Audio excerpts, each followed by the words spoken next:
ایک زمانے میں کسی جنگل کے کنارے ایک چھوٹا سا گاؤں آباد تھا۔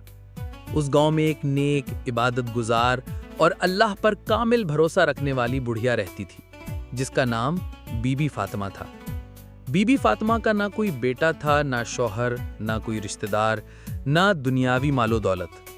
وہ ایک کچی جھونپڑی میں تنہا رہتی تھی اور سارا وقت اللہ کی عبادت، قرآن کی تلاوت اور ذکر و اذکار میں گزارتی تھی۔ بی بی فاطمہ کی زندگی بڑی سادہ تھی۔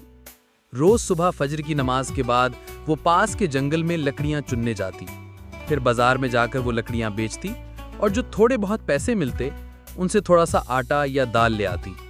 جب کچھ نہ بکتا تو وہ اللہ سے کہتی، اے میرے رب، تو بہتر جانتا ہے، میرے لیے آج بھوکا رہنا بھی تیرے ذکر کے ساتھ بہتر ہے۔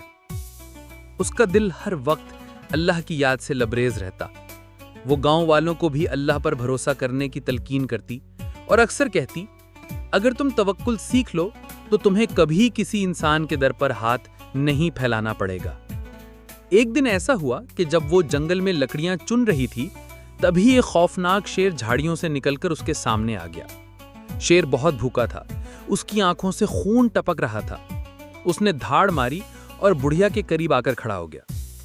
گاؤں کے کسی شخص کے ساتھ یہ ہوتا تو وہ خوف سے مر جاتا، مگر بی بی فاطمہ ایک لمحے کے لیے بھی نہیں گھبرائی۔ وہ شیر کی طرف دیکھ کر بولی، اے اللہ کی مخلوق، اگر تجھے میرے رب نے بھیجا ہے تو جو چاہے کر، میں تو اسی کی بندی ہوں، مگر اگر تو اپنی مرضی سے آیا ہے تو یاد رکھ، میرا محافظ میرا رب ہے۔ یہ کہتے ہی اس نے آنکھیں بند کر لیں اور اللہ سے دل ہی دل میں دعا کرنے لگی۔ شیر قریب آ کر بیٹھ گیا۔ اس نے بی بی فاطمہ کو سونگھا اور پھر جیسے کوئی نرم جذبہ اس کے دل میں جاگا ہو، وہ الٹا اس کے قدموں میں بیٹھ گیا۔ بی بی فاطمہ نے آنکھیں کھولی اور شیر کو اپنے پاس بیٹھا دیکھا تو اس کے چہرے پر مسکراہٹ آ گئی۔ وہ شیر کے سر پر ہاتھ پھیرنے لگی جیسے وہ کوئی پالتو بلی ہو۔ شیر لیٹ گیا اور اس کے قدموں میں سر رکھ دیا۔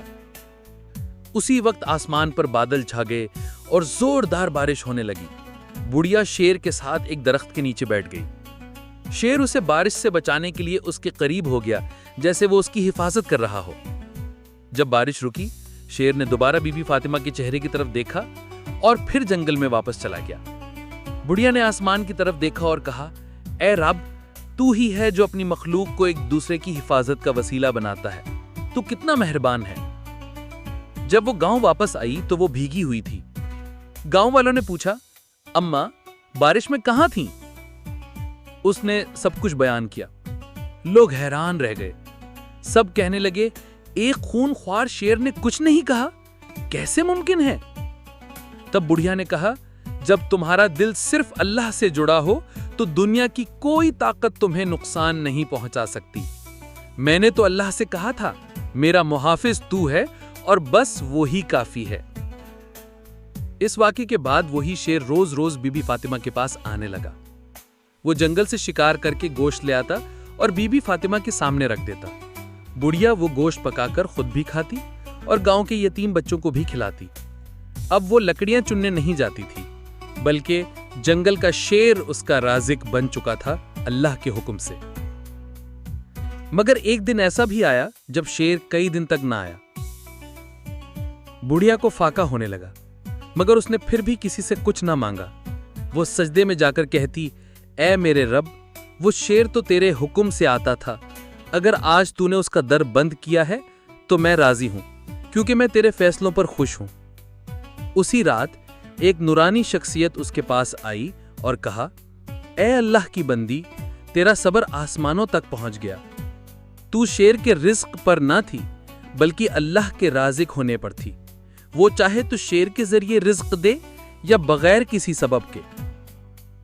کل صبح تیرا دروازہ کھٹکھٹایا جائے گا اور تجھے ایسا انعام دیا جائے گا جو کسی کو نصیب نہ ہوا۔ صبح ہوئی تو دروازے پر دستک ہوئی۔ ایک امیر شخص جو اس علاقے کا گزر رہا تھا، اس نے بڑھیا کو دیکھا اور کہا، اماں، رات میں نے خواب دیکھا کہ مجھے ایک اللہ والی عورت کے ذریعے بخشش ملے گی۔ خواب میں اسی جھونپڑی کا نقشہ تھا۔ میں حاضر ہوں، اگر آپ کچھ مانگیں تو میں دوں گا۔ بی بی فاطمہ نے مسکرا کر کہا، میں کچھ نہیں مانگتی، تو جو چاہے اللہ کے نام پر دے دے، مگر یتیموں کے لیے، بیواؤں کے لیے، غریبوں کے لیے۔ اس امیر شخص نے گاؤں میں ایک مدرسہ، یتیم خانہ اور مسجد بنوا دی، اور سب کا انتظام بی بی فاطمہ کے حوالے کر دیا۔ بی بی فاطمہ کی جھونپڑی اب اللہ کے ذکر کی روشنی سے جگمگا اٹھی۔